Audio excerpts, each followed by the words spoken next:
କରାଉଥିଲା ପ୍ରତି ବର୍ଷ ପ୍ରତି ମୁହୂର୍ତ୍ତରେ ସେଟା ଆମେ ନାଇକି ଆଜି ପର୍ଯ୍ୟନ୍ତ ଆମେ କରି ଆସୁଛୁ। ଆରେ ଆଗାମୀ ଦିନରେ ମଧ୍ୟ ସେ ଆମର ପରମ୍ପରା ଆମେ ବଜାଇ ରଖିବୁ ବୋଲି ଆମର ଆଶା ଅଛି, ବିଶ୍ୱାସ ଅଛି।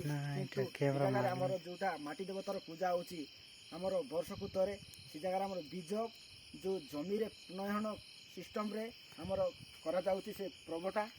କିନ୍ତୁ ଆମର ଏଇ ଯେ କରାହେଉଛି, କିନ୍ତୁ ଏ ଜାଗାରେ ଆମର ନାଇକି ମାଟିର ସହିତ ଯେଉଁ ଖାଦ୍ୟ ସିଷ୍ଟମ୍ରେ ଯେଉଁଟା ହେଉଛି ଆମେ ନାଇକି ସମସ୍ତେ ମାଟିର ଯେଉଁଟା ପୂଜା ହେଉଛି ମାନେ ମାଟି ଆମକୁ ଦେହରେ ଲାଗିଥିବା ଦରକାର।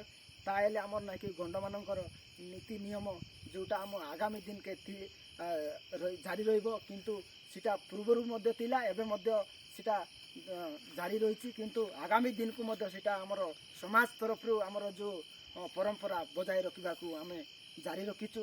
କିନ୍ତୁ ଏଇ ଜାଗାରେ ଆମେ ଆମର ଯେଉଁଟା ଆମ ଖାଇଲା ପରେ ଆମର ନାଇକି ଯେଉଁଟା ଆମର କାର୍ଯ୍ୟକ୍ରମ କରୁଛୁ, ଯେଉଁଟା ମାଟିର ଯେଉଁଟା ଆମେ ହେଉଛି, ଯେଉଁଟା ଆମର ଦେହ ସାରା ଆମର ମାଟି ଯେଉଁଟା କାଦୁଆ ମାଟି ଆମେ ନାଇକି ଲିପି ଥାଉଛୁ। କିନ୍ତୁ ଆମର ଯେଉଁଟା ହେଉଛି ମାଟି ଦେବତାର ପୂଜା, ସେଇ ନିୟମକୁ ମାନିକିନା ଆମେ ଚଳୁଛୁ। କିନ୍ତୁ ସେ ନିୟମ ଯେଉଁ ଅନୁସାରେ ହେଉଛି ଆମର ଯେଉଁ ସମାଜ ପାଇଁ ଆମର ଗଣ୍ଡ ସମାଜ ଯେଉଁଟା ହେଉଛି ଆମର ପରମ୍ପରା ନୀତି ନିବାସ ଆମେ ଜାରି ରଖିଛୁ। ଏତିକି ମୁଁ ମୋର ରଖୁଛି। ନମସ୍କାର। ଜୟ ମାଟି ଦେବତା ପୂଜା, ଜୟ ଜୟ